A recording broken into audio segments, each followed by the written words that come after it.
Christianity believe they have the ultimate truth.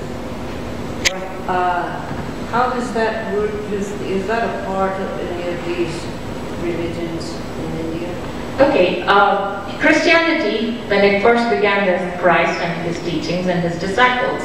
But now, even in Salt Lake City, go down South Temple, you have about 10 denominations of Christianity, each wanting to say that their philosophy is the ultimate truth. They're all Christians, I mean, including our LDS main temple, the Episcopalian, the Methodist, the Baptist, the Catholic, various forms of Protestant Christianity is still Christian. Similarly, in Hinduism, we have various denominations. There are 5 major ones, which follow the Vishnu, the Shiva, the Shakti or Mother Goddess, the Ganapatiya, which is Ganapati, and the Shanmukha, which is very traditional in the deep south of India. So these are the major Hindu denominations, and there are flavors of combinations of this. Okay, now given that, and then in the Jain faith, you have Jainism. The Buddhists have at least 10 denominations that I can recite. The Buddhism practiced in China, Japan, the other parts of the Western world are each so different from the Buddhism practiced within India. So you have denominations there. So you already have various denominations. Come to Muslim faith. It's not one single Muslim faith. I mean, we listen to news of the world, and you already talk about Shias and Sunnis, and there are several other flavors. You know, the different depending on which prophet or prophet's disciple you follow. Now, who is right? So it's like saying my river is the most holy.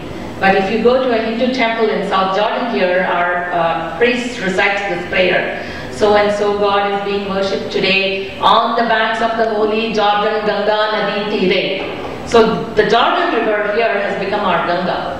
So we've imbibed the local river as the Ganges, the most holiest. So that gives you an idea of who is right. There's nothing like who is right. Each time, each place, each geography dictates a different style, and how am I to say what you are saying is wrong? I have no proof of that. And who am I to say I'm right? So that's one reason why there's not much missionary activity within Hinduism, because we feel, who am I to convert somebody else's thought? While missionaryism, or saying that my belief system is the right, is more prevalent in Christian Muslim traditions. You don't see it so much among the Buddhist, Jain traditions, or even Hindu traditions, unless it's a modern version of Hinduism where they say, hey, I give you an opportunity to be a Hindu. Otherwise, we just say, live the life of a Hindu, you are a Hindu. You don't need to change your name, you don't need to be baptized or anything.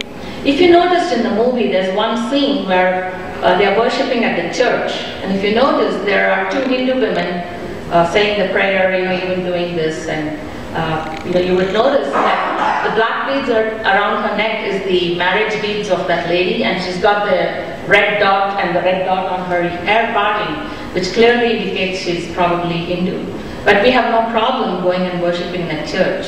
And if you noticed, there was a worship ceremony for Kabir's, that's a Muslim shrine. Muslims don't have shrine except in India, where a lot of Hindu culture is overimposed on Muslims' life of worship. They are taking flowers and offerings, which is a very typical Hindu prayer style, offering flowers, puja. Pu means flowers, you're offering flowers.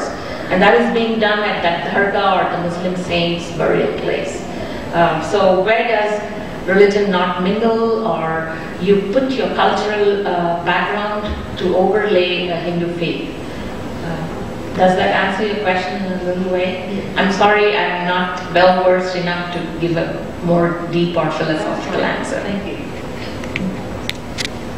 Yes, sir. I have both gentlemen will go on the